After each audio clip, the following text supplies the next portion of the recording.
Hi hello, ഇന്ന് നമ്മൾ തയ്യാറാക്കാൻ പോകുന്നത് ഒരു കിടിലൻ ചിക്കൻ ഫ്രൈഡ് റൈസ് ആണ്. ഞാൻ മുൻപ് ചെയ്ത വീഡിയോയിൽ എവിടെയോ പറഞ്ഞിട്ടുണ്ടായിരുന്നു എനിക്ക് നാട്ടിലത്തെ ഫ്രൈഡ് റൈസിനേക്കാളും ഇവിടുത്തെ ഫ്രൈഡ് റൈസ് ആണ് ഇഷ്ടമെന്ന്. നാട്ടിലാണെങ്കിലും ഇവിടെയാണെങ്കിലും റെസ്റ്റോറൻറ്റിൽ കിട്ടുന്നത് ആ വൈറ്റ് കളറിലുള്ള സെയിം ഫ്രൈഡ് റൈസ് ആണ് കേട്ടോ. എന്നാൽ നമ്മൾ ഇന്ന് തയ്യാറാക്കാൻ പോകുന്നത് എൻ്റെ ഫേവറേറ്റ് ആയിട്ടുള്ള ഇവിടെ സ്ട്രീറ്റുകളിലൊക്കെ അവൈലബിൾ ആയിട്ടുള്ള ആ ഒരു ടേസ്റ്റി ചിക്കൻ ഫ്രൈഡ് റൈസ് ആണ്. ഈ ഒരു രീതിയിൽ കഴിച്ചിട്ടില്ലാത്തവരാണെങ്കിൽ തീർച്ചയായിട്ടും ഇതൊന്ന് തയ്യാറാക്കി നോക്കണം. പിന്നീട് നിങ്ങൾ പുറത്തുനിന്നും വാങ്ങിക്കില്ല, കാരണം അത്രയ്ക്കും ടേസ്റ്റ് ആണ് ഇതിന്. ഇത് തയ്യാറാക്കാനായിട്ട് ഒരു കടായിലേക്ക് കുറച്ച് സൺഫ്ലവർ ഓയിൽ ആണ് ചേർത്ത് കൊടുക്കുന്നത്. ഓയിൽ ചേർക്കുമ്പോൾ സൺഫ്ലവർ ഓയിൽ തന്നെ ചേർത്ത് കൊടുക്കണം. കോക്കനട്ട് ഓയിൽ യൂസ് ചെയ്യാൻ പാടില്ല. ഓയിൽ ചൂടായി വരുമ്പോൾ ഇതിലേക്ക് ഫൈനായി ചോപ്പ് ചെയ്ത വെളുത്തുള്ളി ചേർത്ത് കൊടുത്തിട്ട് ഒരു മിനിറ്റ് ഒന്ന് സോട്ട് ചെയ്ത ശേഷം ഇതിലേക്ക് സ്ലൈസ് ചെയ്ത് വെച്ചിരിക്കുന്ന സവാള, ക്യാരറ്റ്, ക്യാബേജ്, ബീൻസ്, ക്യാപ്സിക്കം എന്നിവ ചേർത്ത് കൊടുത്തിരിക്കുന്ന ഈ വെജിറ്റബിൾസിന്റെ എല്ലാം കളർ ലൈറ്റ് ആയിട്ടൊന്ന് ചേഞ്ച് ചെയ്യുന്നത് വരെ സോട്ട് ചെയ്ത് കൊടുക്കാം. വല്ലാതെ വേവിച്ചെടുക്കേണ്ട ആവശ്യമൊന്നുമില്ല, ഒരു ഹാഫ് കുക്കായി കിട്ടിയാൽ മതി. വെജിറ്റബിൾസ് എല്ലാം ഹാഫ് കുക്കായ ശേഷം ഇതെല്ലാം ഈ പാത്രത്തിന്റെ ഒരു സൈഡിലേക്ക് ഇതുപോലെ മാറ്റി കൊടുക്കുന്നുണ്ട്. എന്നിട്ട് ഇതിലേക്ക് ഞാനിവിടെ 3 മുട്ടയാണ് ചേർത്ത് കൊടുക്കുന്നത്.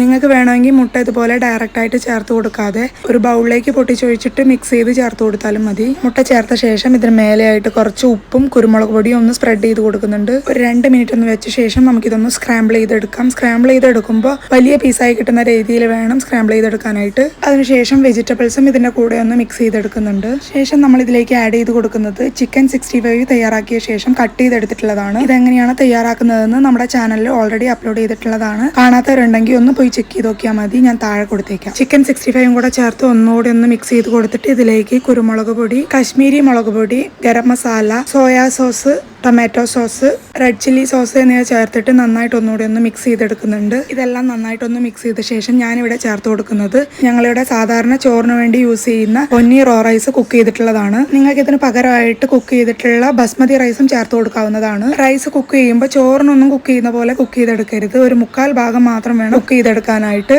ഒരുപാട് വെന്ത് കഴിഞ്ഞു കഴിഞ്ഞാൽ ഫ്രൈഡ് റൈസിന്റെ ആ ഒരു ടേസ്റ്റ് കിട്ടില്ല. അതുകൊണ്ടാണ് കുക്ക് ചെയ്ത റൈസ് ആഡ് ചെയ്ത് കൊടുത്ത ശേഷം ഈ വെജിറ്റബിൾസും ചിക്കനും എല്ലാം ചോറിൽ നന്നായി മിക്സ് ആയി കിട്ടുന്ന രീതിയിലൊന്ന് മിക്സ് ചെയ്തെടുക്കാം.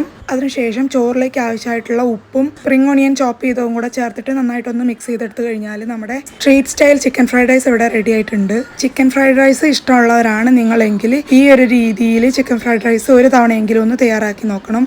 നമ്മുടെ ചാനൽ സബ്സ്ക്രൈബ് ചെയ്യാത്തവരുണ്ടെങ്കിൽ സബ്സ്ക്രൈബ് ചെയ്യാൻ മറക്കരുത്. അപ്പോൾ അത്രയുള്ള ഇന്നത്തെ വീഡിയോ. ബൈ.